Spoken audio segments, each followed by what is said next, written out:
Hey everyone, my name is Courtney Budzyn and this is What's for Din. Today I'm going to be showing you how to make pumpkin butter crepe cake. It is so delicious. It looks beautiful if you couldn't tell from the thumbnail. It's a crowd pleaser, everyone will like it and go, whoa, how did you make that? I'm also going to show you how to make a homemade pumpkin butter, which is really easy to make, but you can put it on anything from toast to pancakes. You can mix it in with your oatmeal. You can put it in cream cheese and make an awesome pumpkin butter cream cheese cake topping. The list goes on and on and on. So let's go over the ingredients. So the first thing I'm going to show you is how to make the pumpkin butter first because it has to cook and cool. And so you're going to need some pumpkin puree, not pumpkin pie filling, some applesauce, maple syrup, brown sugar, and use brown sugar, not white, because it makes a big difference in the flavor, and some pumpkin pie spice. And you may or may not need a little bit of water depending on how thick your mixture is. So I'm going to have all the ingredients listed in the description box below with the measurements so that you know exactly how much to use. And you also it's probably best for you to use a heavy bottomed skillet or pan, definitely non-stick, because you don't want this stuff to burn to the bottom of the pan and it just is a mess to clean up and it's a pain in the butt. So let's go over the stove and we'll get started. Okay, so we're just going to start by just putting everything in the pan all at once. So our pumpkin puree, our applesauce, brown sugar. Like everything else that I've been sharing in desserts lately, this is just going to make your house smell so incredible. Maple syrup, ground spices. Okay, and then mix this up. I'm actually going to grab my whisk so that it's easier to combine. And just whisk that together to make sure there's no clumps or anything from the brown sugar. You can see that dark color. And the brown sugar really helps give it a richness that white sugar, regular granulated sugar wouldn't. And it also helps give you that really deep color. Now you can see that it's a little bit thick. So when this starts to simmer, it may stick to the bottom, even though this is a ceramic nonstick. So I'm going to add just a little bit of water.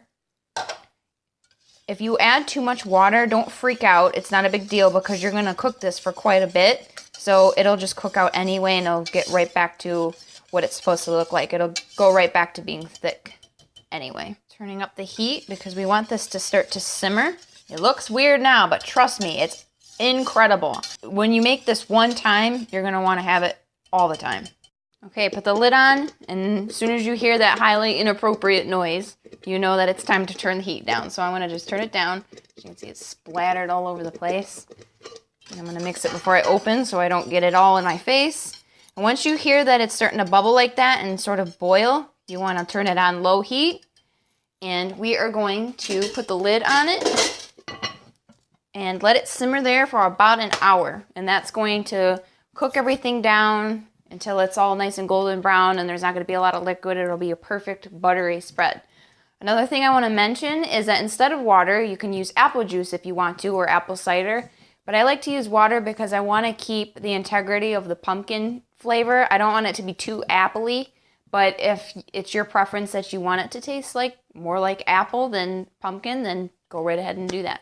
So I'm going to let this simmer for about an hour, and then I'll show you what it looks like when it's there, and then we will let it cool. Okay, so it was in there for about an hour, and you can see that it's cooked down to a really nice type of butter. So what I'm going to do is I just put it in this little jar, and I'm going to just let this cool in the refrigerator until it's completely cooled because you don't want it super hot when you're putting it on the crepes. I'm going to stick this in the fridge, and then we're going to work on our crepes. So while that's in the fridge cooling completely, we're going to start making our crepes. So we're going to need here, I have some flour, some ground cinnamon. It just adds a little more flavor to the crepe. You can leave that out if you want to. Sugar, a pinch of salt, some whole milk, vanilla extract, butter, and some eggs. Now, the thing about crepes is you do not want to have a ton of clumps in them. If you have any clumps in them at all, there's a chance it's going to ruin your whole thing. So I'm going to just stick everything all at once in the blender, 10 seconds, get it all mixed together perfectly so that there's no clumps, and then we'll go from there. Our dry ingredients first. That's always key. You always do dry ingredients, then wet ingredients. So I'm going to mix my butter in. My butter is cooled. You don't want to put scalding hot melted butter into your eggs or else they'll scramble them. Some vanilla extract and my milk. Okay, I'm going to add it, right into my blender. dry ingredients, pop on the lid, and mix it all together. Okay, I'm gonna check it out. Pop off the lid. And you want it to be really runny. It's not at all like pancake mix. Okay, I'm just making sure there's nothing on the sides. And I'm just gonna take this right out of my blender. Leave it just like that. Pop the top back on. So we're gonna stick this in the refrigerator for about a half an hour to make sure that all the air bubbles are out. That way it prevents tearing when you're cooking the crepes in the pan. You don't want it to tear, it's gonna ruin your day. So I'm gonna put this in the refrigerator now.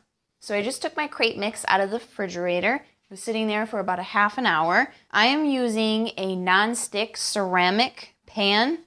It's very, very, very important that you use a non-stick pan, only because of the fact that if you try to use a regular frying pan, it will stick no matter how much butter or oil or anything that you do to it, it will stick guaranteed. So you definitely want to use a non-stick pan for this. And you want your pan size to be the size of the crepe that you want. So I'm using about a 10-inch skillet here, and that's about the size that I want. You can do it any size that you want to.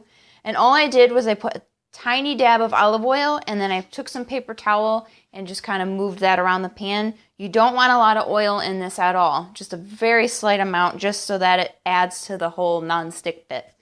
Okay, so the first thing you want to do is you want to pour a little bit of this into the pan, and then quickly pick up your pan and kind of move the mixture around the entire pan so it's a complete circle. And then you're going to cook this until it's golden brown on the bottom, and you'll be able to very easily lift this off. You can even use your hands. I see some people use your hands, but don't burn your hand. So I'll let this cook for about a minute or so. Also depends on your pan. It depends on how hot your stove is, what kind of stove you're using, if you're using gas, electric. There's so many different things that there's literally no way that I can tell you the exact time. Okay, so we're gonna flip this. Woo! See that nice crispy color? That's what you're looking for. And when you do flip it, remember that it needs less time to cook on the opposite side. So I'm going to do the rest of these, and I will come back when I have them all finished. Okay, so all my crepes are done, and I've let them cool for a little bit so that they're not scorching hot. So we're going to start by doing the layers. I just have a regular plate here. So what I have here is I put 2 pieces of parchment paper. That way we can keep the plate clean and looking presentable, and just pull these out at the end so that it's not pumpkin stuff everywhere. So we're going to start with the first crepe. Put that there, and then putting a little bit of our pumpkin butter on that. You can put as much as you want. So you're just going to want to smear this evenly.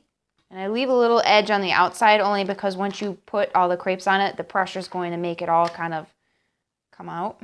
Okay, so on top of that, do my next one.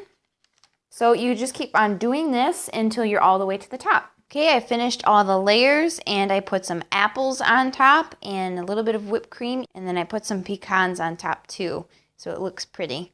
Now, usually a cake is taller, but it's just me and my husband, so I don't want to make a humongous batch and then we can't eat it all and then we're wasting it. So I just made a little tiny one, so I'm going to cut into it.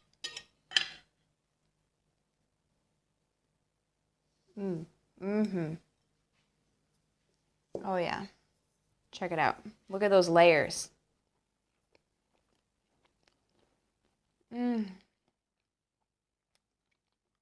have mercy. It tastes a lot like pumpkin pie, but it tastes like you can have this for breakfast. It's so much lighter than an actual pumpkin pie, but it just tastes magnificent. And then the apple on top of it just gives it a really tart flavor at the end, so it's just an extra added kick to it. So I hope you enjoyed spending time with me while I made this recipe, and if you do remake it, please share it with me on Instagram. I love to see your recreations. Please subscribe because I have many more recipes to come in the future. Thanks for watching. Bye.